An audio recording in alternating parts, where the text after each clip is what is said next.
2018 August 31న తిరుపతిలో అప్పటి ముఖ్యమంత్రి చంద్రబాబు నాయుడు గారితో కలిసి క్యాన్సర్ ఆసుపత్రి శంకుస్థాపనకు రతన్ టాటా హాజరయ్యారు.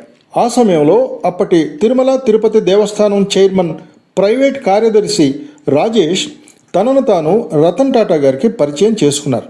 మైదుకూరు నియోజకవర్గంలోని నాగిశెట్టిపల్లెకి చెందిన క్యాన్సర్తో బాధపడుతున్న ఆరేళ్ల రాధమ్మ అనే మహిళను రాజేష్ హైదరాబాద్లోని కిమ్స్ ఆసుపత్రిలో చేర్పించారు.